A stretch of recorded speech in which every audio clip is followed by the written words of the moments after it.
Hello प्यारे बच्चों, मैं doctor Bharatlal Meena, LBS government college Kotputli सह आचार्य राजनीति विज्ञान। बच्चों में आज आपके समक्ष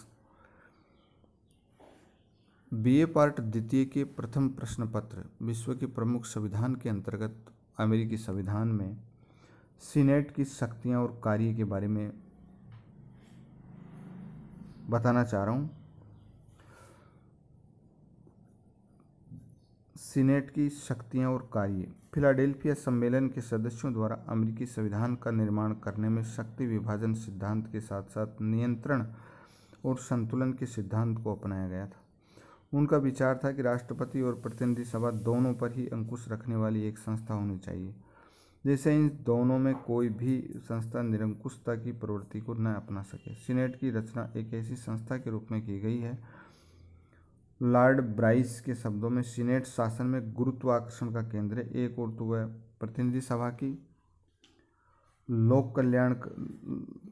सभा की लोकतंत्रात्मक असावधानी और धृष्टता पर तथा दूसरी ओर राष्ट्रपति की राजनीतिक महत्वाकांक्षाओं पर रोक लगाने वाली एक सत्ता है। सीनेट की शक्तियां और कार्य इस प्रकार हैं। पहला है कानून निर्माण संबंधी शक्ति। सीनेट अमेरिकी कांग्रेस का द्वितीय सदन है।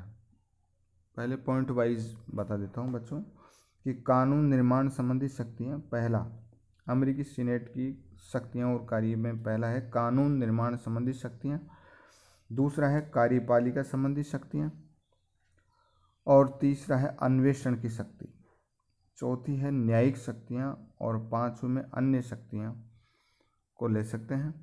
अब हम चर्चा करेंगे पहले कानून निर्माण संबंधी शक्तियाँ।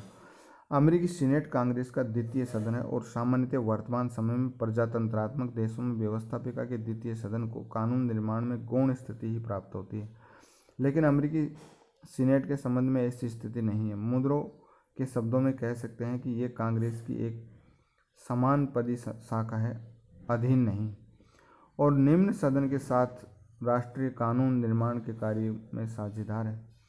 सीनेट के कानून निर्माण संबंधी शक्तियों का विवेचन साधारण विधेयकों, संवैधानिक विधेयकों और वित्त विधेयकों के संबंध में पृथक पृथक किया जा सकता है। साधारण विधेयकों के संबंध में सीनेट को प्रतिनिधि सभा के बिल्कुल समान शक्तियां प्राप्त हैं। साधारण विधेयक दोनों में से किसी भी सदन में प्रस्तावित किए जा सकते हैं और वे तब तक पारित नहीं समझे जाते जब तक दोनों सदन उन्हें स्वीकार न कर ले।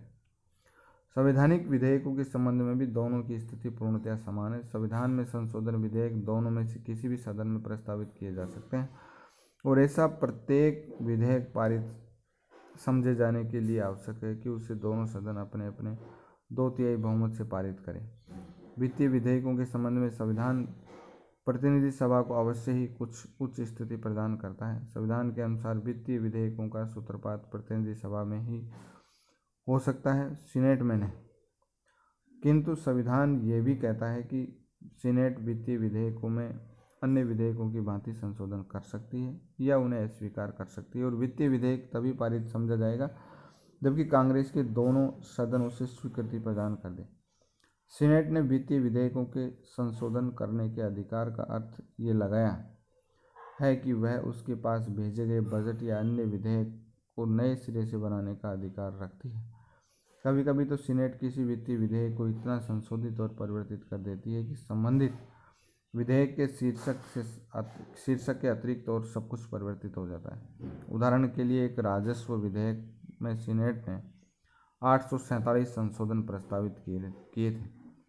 मुनरो के शब्दों में कह सकते हैं, सीनेट वह कार्य करने लगी है जिसे संविधान नहीं चाहता था कि वह करे। इस प्रकार वित्त विधेयक के संबंध में सीनेट की स्थिति सैद्धांतिक दृष्टि से ही गौण है, व्यवहार में नहीं। इसके अतिरिक्त व्यवहार में एक बात, ये तीनों ही प्रकार के विधेयकों के संबंध में सीनेट को प्रतिनिधि सभा से उच्च स्थिति प्रदान कर दी है। यदि किसी भी विधेयक पर दोनों सदनों में मतभेद उत्पन्न हो जाए तो यह विधेयक सम्मेलन समिति को सौंप दिया जाता है, जिसमें दोनों सदनों के बराबर की संख्या प्राय 3-3 सदस्य होते हैं। सम्मेलन समिति दोनों सदनों में समझौता कराने का प्रयत्न करती है। व्यवहार में सीनेट के सदस्य अधिक योग्य, अनुभवी और कार्यकुशल होते हैं। समझौता बहुत कुछ सीमा तक उसी रूप में संपन्न होता है जिस रूप में सीनेट चाहती है। बच्चों, अब अगली वीडियो में मैं सीनेट के कार्य और शक्तियों के अंतर्गत कार्यपालिका संबंधी शक्तियों पर चर्चा करूँगा। आपके समक्ष उनके बारे में बात करेंगे, अध्ययन करेंगे। धन्यवाद।